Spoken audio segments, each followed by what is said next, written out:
Olá, bem-vindos ao canal. Você está no Ventando, aquele que sempre te traz a verdade de volta.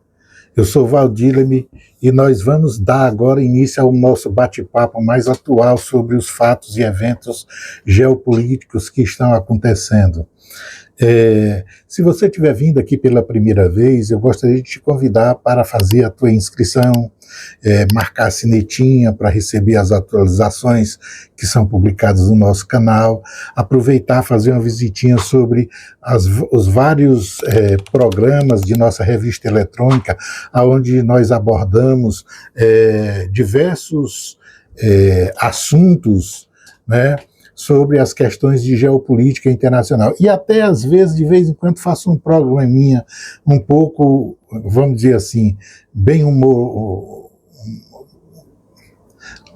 programinha humorístico, com a ajuda, né, de uma leve dose de humor, sobre a questão de política interna.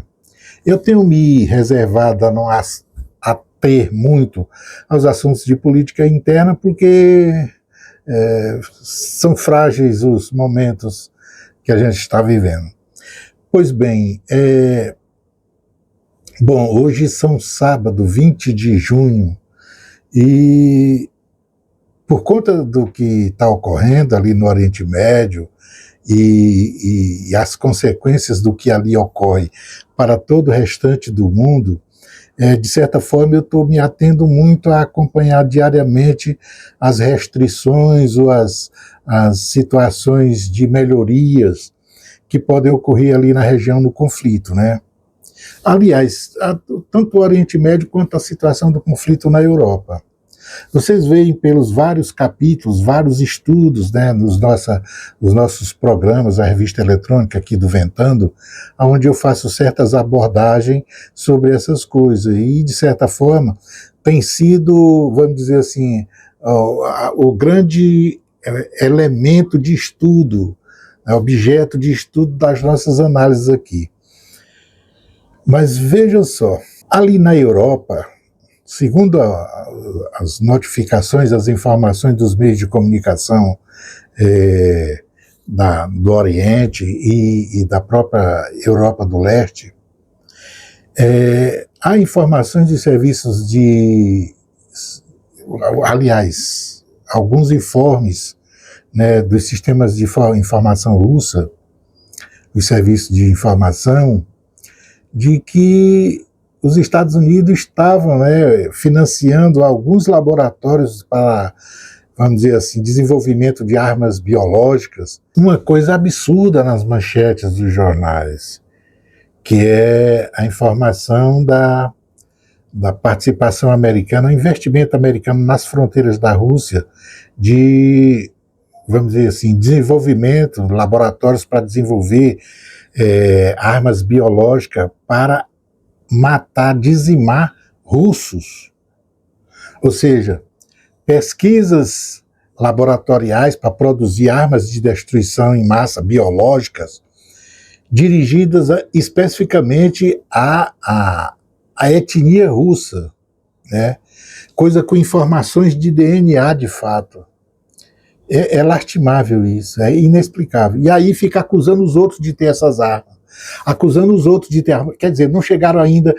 Quem eles acusam não chegou ainda nesse nível de comportamento demoníaco, né?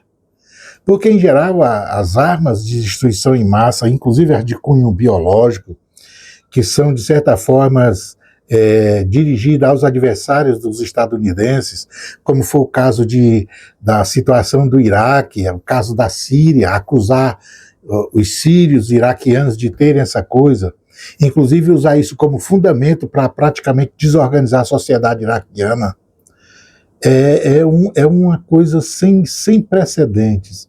Só que os laboratórios, segundo os russos, que eles estão financiando e desenvolvendo esses trabalhos, inclusive nas fronteiras russas, trabalhando com DNA russo, são feitos dirigidos especificamente a um povo. É uma coisa muito parecida com o que Israel está fazendo com os palestinos, dizimando um povo na situação ali de Gaza. Gaza e toda a Palestina ocupada, né? Na realidade, é uma tentativa de acabar um povo para um processo de próprio de nazista. Agora, outra coisa, os informes já era esperado, né? Os informes são dirigidos à situação no Golfo Pérsico, Oriente Médio, Médio Oriente, o Ocidente da Ásia, né? Está ocorrendo as contínuas violações do cessar-fogo promovido pelo tal memorando entre Estados Unidos e Irã. Hoje, inclusive, era para estar todos trabalhando lá na Europa, na Suíça, sobre esse memorando, para dar continuidade aos vários eventos que precisam ser construídos para que efetivamente esse acordo de cessar-fogo funcione e seja efetivo e chegue, quem sabe, algum dia vamos dizer, a um armistício ou um tratado de paz. Israel tinha ameaçado que ia violar, que não ia respeitar os acordos, e de fato está cumprindo isso. E era de se esperar, tanto o Irã quanto os Estados Unidos estavam esperando. Os Estados Unidos até, inclusive, faz parte do joguinho dele, ele faz, às vezes, em determinados momentos, às vezes do policial bom, depois do policial mau. O policial bom, depois do policial mau. Um jogo de, vamos dizer assim, um teatro para tentar ludibriar os iranianos. Só que os iranianos já estão calejados com isso. E aí, em resposta, está nos informes, os meios de comunicação do Ocidente e tal, a informação de que o Irã de novo trancou o Estreito de Hormuz. Da parte iraniana, a informação é que não está totalmente trancado o Estreito de Hormuz, inclusive faz parte da estratégia iraniana não fazer isso, né? Para deixar a tarja do descumpridor dos contratos aplicadas no Ocidente, e não no Irã. É uma forma do Irã manter, de certa forma, um apoio internacional como ele tem, de certa forma, cativado no decorrer desse conflito. Não é isso? Mas a verdade é reduzir o fluxo no Estreito de Hormuz está quase zero, pelas informações que a gente tem. E também tivemos aí, ventilando a informação de que a ONU está tentando agir para pedir que Israel respeite o acordo e tal, e que o cessar-fogo seja cumprido por Israel e Irã. O Irã já está ameaçando de jogar umas bombinhas em Israel. Essa coisa, o Ocidente está a esperar essa coisa, né? E os Estados Unidos, como nós sabemos, já tirou parte do seu efetivo e dos seus equipamentos ali da região do bloqueio que estava fazendo em Hormuz. Ou seja, já tem muita coisa desmontada e não dá tempo de montar para ajudar Israel numa situação de conflito com o Irã. Se o Irã resolver bombardear Israel, Israel vai estar, de certa forma, vulnerável a esses bombardeios. Essa é uma coisa. Também o Itamaraty, no Brasil, colocou, né, sua grande, vamos dizer, o seu grande serviço, a sua prestação, a sua ajuda à resolução do conflito, dizendo que exige que Israel e Estados Unidos respeitem o acordo do cessar-fogo, etc. São coisas assim, né? Pois bem, considerado isso, uma aguinha do programinha ventando.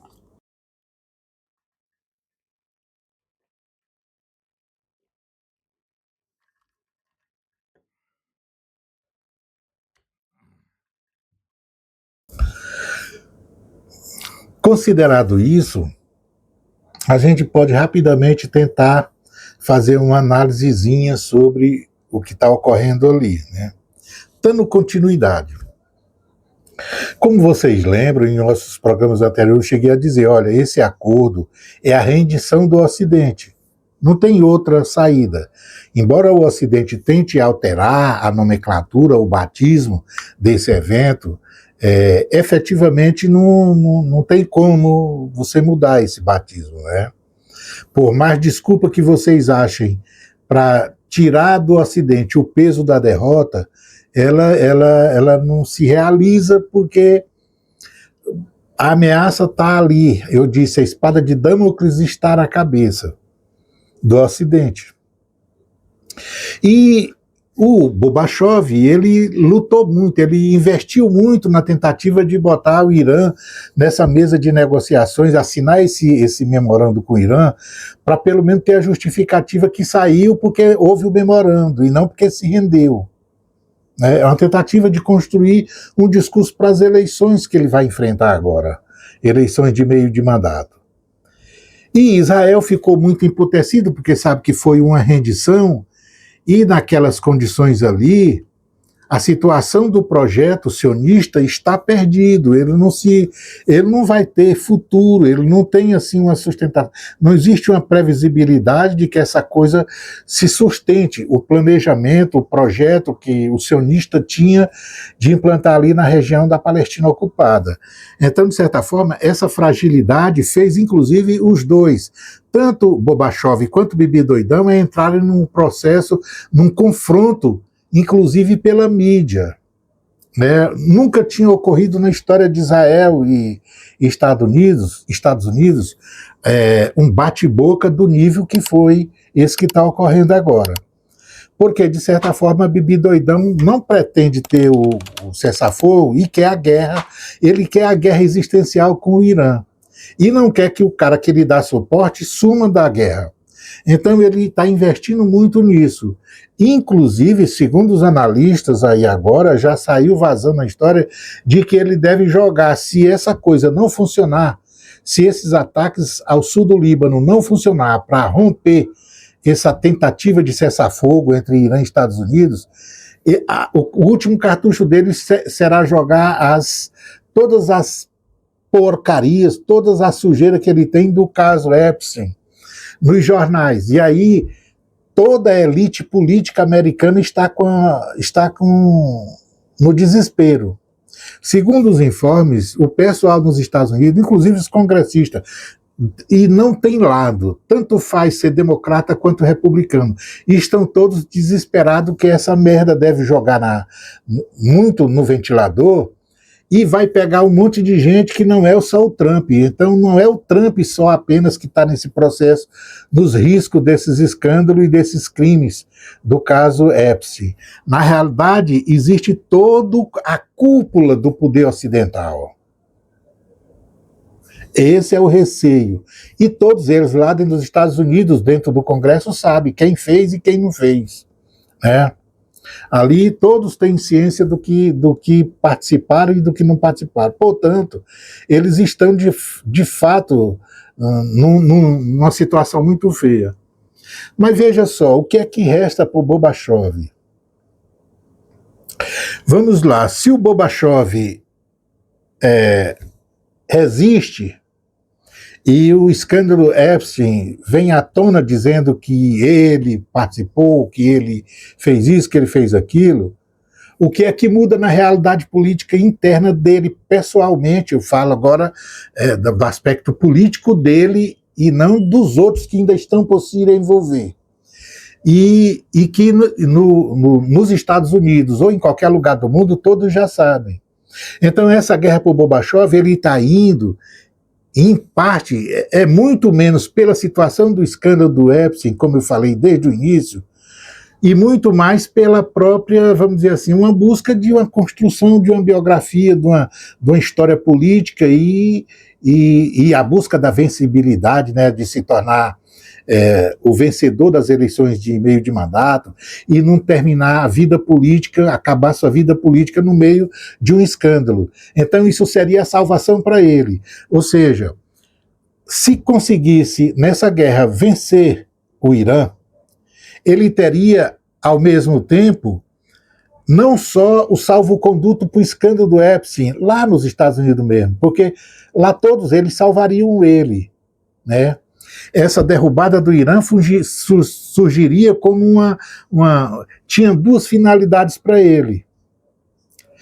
Agora, é verdade que se isso fracassar, porque o acordo foi feito, e a luta dele agora de sobrevivência política é permitir que esse acordo continue válido. Não permitir o boicote do acordo. Porque agora, nesse exato momento, mesmo sendo rendido, mesmo sendo um acordo de rendição, esse acordo de rendição é que permitiu salvar a economia americana. E nós vamos já falar disso. Então, na realidade, o que é a rendição para o Irã se tornou, nesse momento, a salvação dele. E, ao contrário, a ameaça que Bibi Doidão faz ao sucesso do acordo já se tornou a ameaça para a própria sobrevivência política dele.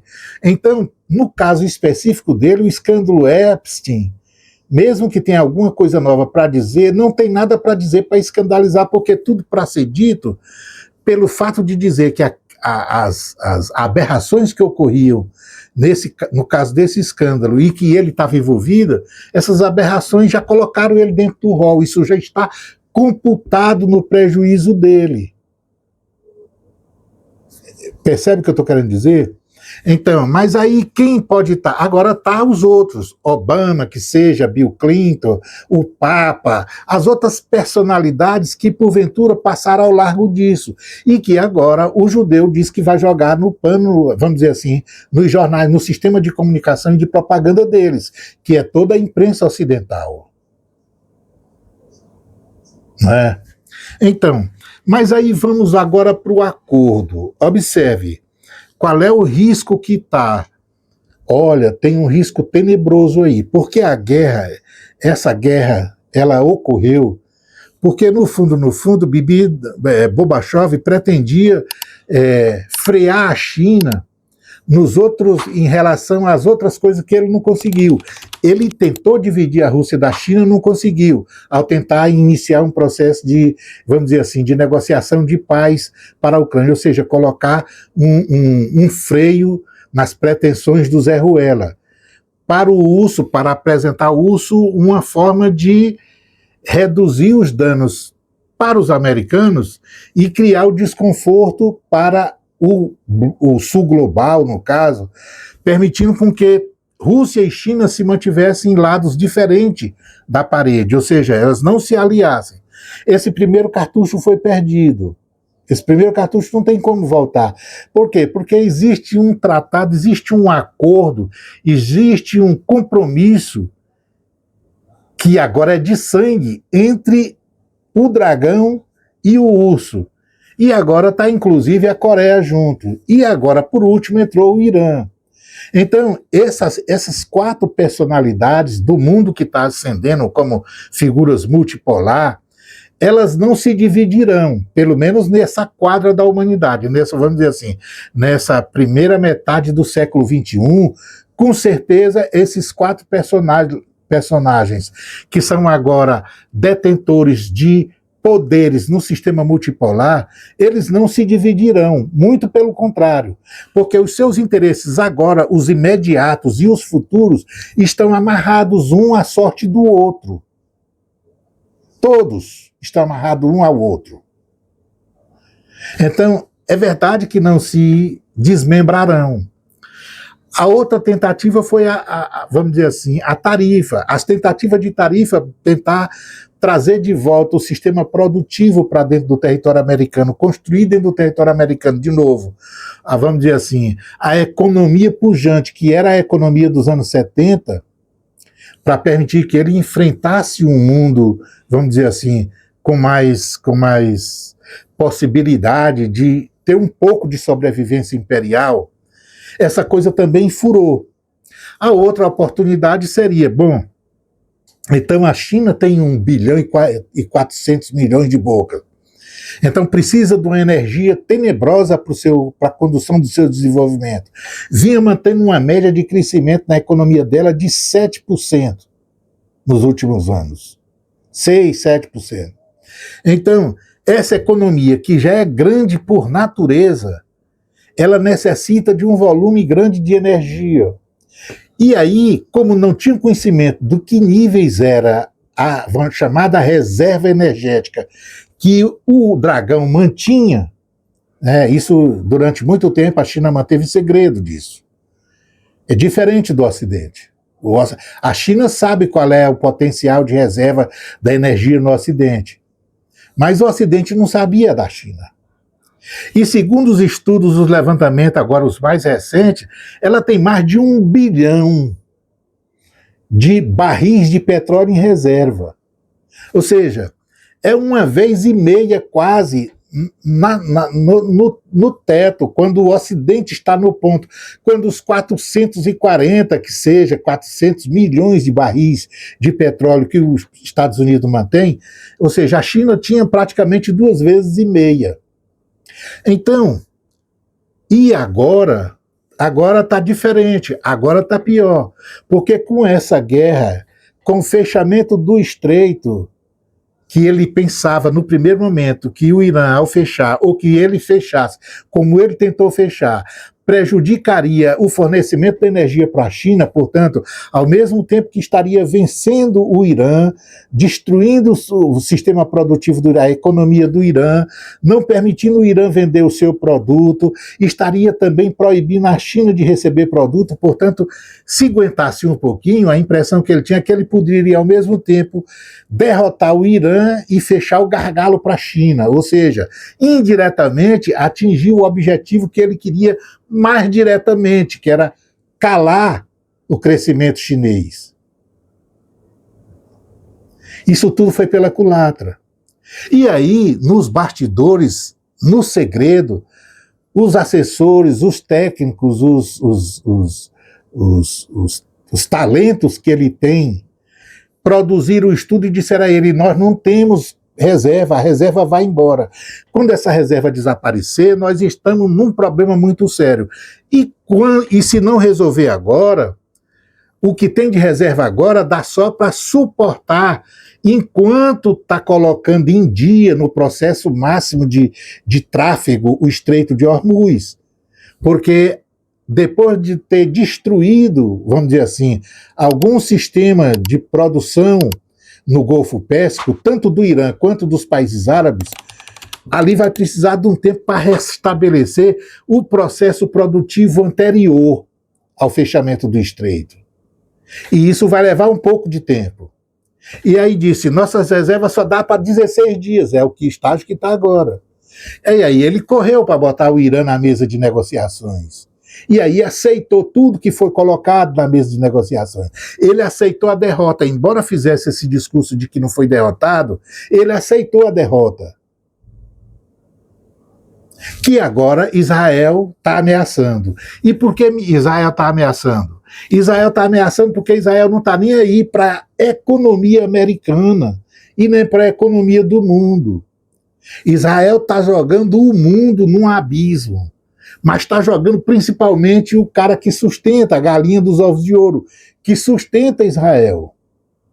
Como eu disse, ao morrer economicamente o Império Americano, morrerá Israel, porque não tem como o sionismo se sustentar naquela região ali sem a ajuda. Essa é outra verdade.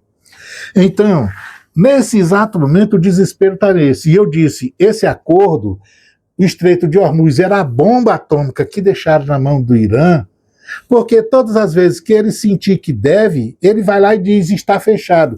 Ou então ele inventa um gargalo e faz com que o estreito só passe uma quantidade mínima e só o que interessa. Embora diga que está aberto, na realidade está semi-aberto numa fresta. É o que está ocorrendo agora. Então só faz ele fechar um pouquinho, ele periga, ele ameaça a economia americana. E a ameaça, ela se estende para o mundo inteiro, porque o problema não é só o petróleo passar no canal, no Estreito de Hormuz. O problema é que o petróleo é a matéria-prima para produzir um monte de bens que a sociedade de consumo que temos hoje não sobrevive sem. Esse é o drama. Então, apostou no escuro, numa reserva inexistente de energia que teria lá na China. A China está tranquila. O que hoje está passando praticamente deve ser o tráfego iraniano de petróleo. E está passando só o tráfego iraniano no Estreito de Hormuz, ele está se dirigindo para a China. Ou seja, a reserva da China continua sendo bem alimentada, portanto vai suportar toda e qualquer pressão do Estreito fechado. E a economia do mundo, mas especialmente a economia americana, vai para o território do abismo, vai para o lugar do medo, vai para a assombração. E vai na condição de que, ao não ter reserva para suportar, está com a reserva 16 dias, tudo está perdido. E é esse momento que Gorbachev não pode permitir que chegue na economia americana. Por quê? Porque aí o pessoal não vai se importar com o escândalo Epstein. Mas isso aí vai detonar ele. E ao detonar ele, esse detonar aí é um detonar político e é um detonar pessoal. O resultado dessa espécie de detonação aí é o escândalo Epstein passar a ter importância depois dele desbastado do poder. É exatamente o contrário. Portanto, a saída para o Gorbachev agora é tirar as baterias Patriot, o THAAD, todo o sistema de armamento americano, a ajuda que dá via satélite, acaba com tudo e deixar Israel sem nada, se virando sozinho contra o Irã. Essa é a saída que ele tem. Embora corra o risco de ser assassinado. Porque provavelmente Israel tenta isso. Não é? Então, nesse exato momento, a saída dele, se eu tivesse no lugar para eu disse, olha, desde antes, com os 4 dias, a saída dele, ele está rendido. Mas se tivesse, qual é a saída que o Império tem para não se acabar de vez, numa coisa muito feia? É reconhecer que perdeu. Ele reconheceu que perdeu, de fato, só não de direito. Mas, de fato, já resolveria o problema. É o que ele fez. Retira a marinha, retira o poder naval dos arredores do litoral do Irã, do Golfo de Omar, retira as tropas da Península Arábica, retira tudo, retira até o apoio a Israel e volta para trás. Aceita a condição de pagar o dólar pelo barril de petróleo ao trafegar no Estreito de Hormuz, que é a exigência que o Irã está fazendo. Aceita quebrar, vamos dizer, descongelar o patrimônio iraniano que está nos bancos do Ocidente. Entrega isso, faz o acordo e volta para trás. Antes da tragédia na economia americana ocorrer. Porque quando ela ocorrer, ele vai ser desbastado do poder, mas não vai ser só isso que vai acontecer na vida pessoal dele. Porque ao desbastar do poder, nessas condições da economia ferrada, ele vai ressuscitar para ele o caso Epstein, ele vai dar a ele uma importância, o caso Epstein vai ter uma importância na biografia dele, inclusive porque será condenado. Eu tô... Permissão.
Então, o que sobra,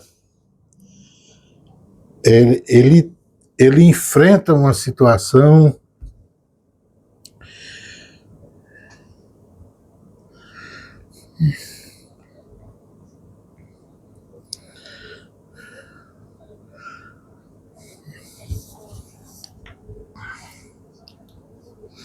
mastrocentrado.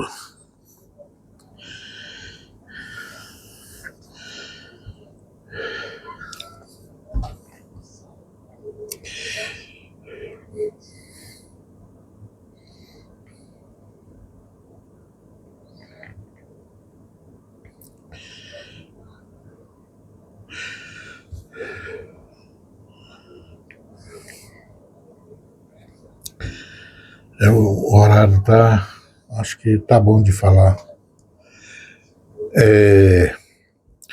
Pois bem, a coisa é mais ou menos essa. Ele enfrentaria o escândalo de novo e enfrentaria a morte política. Então, a saída dele é abandonar Bibi doidão, deixar doidão ir à própria sorte, porque também será destruído politicamente em Israel. Os sionistas não perdoariam e não perdoarão essa merda que o Bibi doidão fez, que foi iniciar todo esse processo. Então, a saída seria essa. Qual é a realidade que a gente está vivendo? O estreito vai ficar novamente num gargalo, num funil. A energia vai continuar passando para a China. O Irã está continuando a vender o seu produto. Pode ficar ali o tempo que quiser nessas condições, até matar por inanição a economia do Ocidente. E, por tabela, matar politicamente o Gorbachev. Além de possível levar a situação do bombardeio ao Irã, ao processo da destruição física da base, vamos dizer assim, americana, que é Israel, lá no Oriente Médio. Né? Então,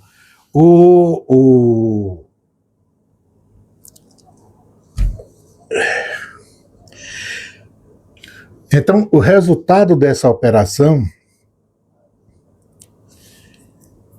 é que o Irã continua vitorioso nesse processo. O problema é que, por enquanto, ainda está fora do debate a criação do Estado palestino, que eu ainda quero ver. Essa é a minha, vamos dizer assim, a minha grande esperança na maneira como esse conflito está se desenrolando, é a esperança de que deve construir-se a humanidade, ou não, que não tem o que se esperar, mas é permitir que a Palestina tenha um Estado, seja um Estado autônomo, independente, soberano, para os palestinos ali da região. E a Europa, nessa história, como é que fica? A Europa vai ser conduzida, ela vai ser puxada pelo cabresto, ela vai ser puxada por um, vamos dizer assim, por um enforcador, exatamente para a direção que o Irã quer. Porque ela estará totalmente na mão do Irã no que diz respeito à situação da economia e do fornecimento, do suprimento de energia que ela precisa. É uma economia altamente dependente. Como eu falei, as próprias empresas petrolíferas da Europa, salvo raras exceções, não têm como trabalhar, como produzir, eu vou dizer,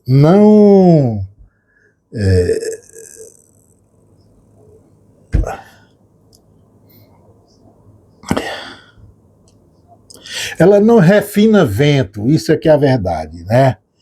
São grandes corporações na área do petróleo, mas que precisam ter os postos, precisam ter as matérias-primas para trabalhar, e isso está tudo fora da Europa. Salvo raras exceções, as poucas coisas que a gente já conversou sobre o que ocorre no Mar do Norte, etc. Mas a Europa não tem, vamos dizer, a matéria-prima para suas grandes corporações petrolíferas sobreviver no mercado. Ela não refina vento, entendeu? E o Oriente Médio era uma das grandes praças que ela tem para atuar.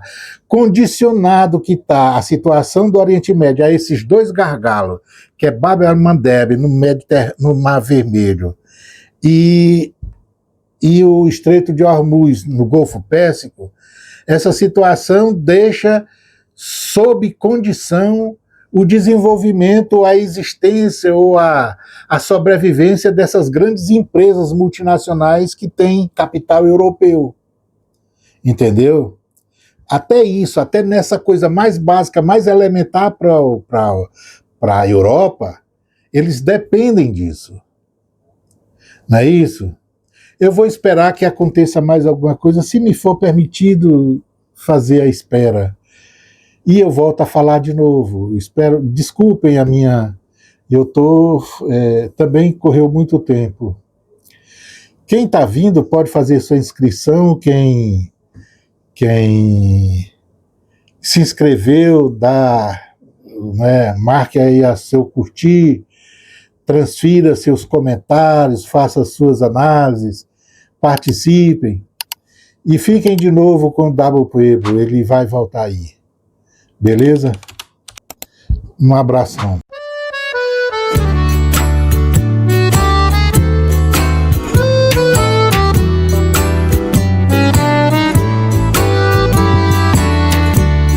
Há tempos eu deixei a minha terra, o norte, e vim tentar a sorte pras bandas de cá. Confesso que não tive aqui toda esta sorte, por isto decidi que vou voltar pra lá.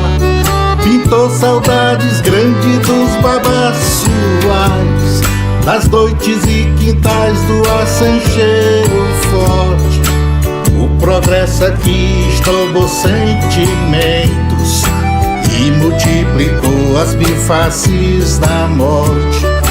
O progresso aqui esnobou sentimentos e multiplicou as bifaces da morte.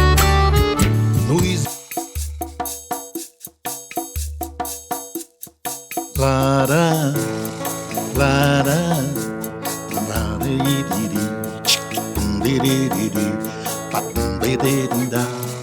lara,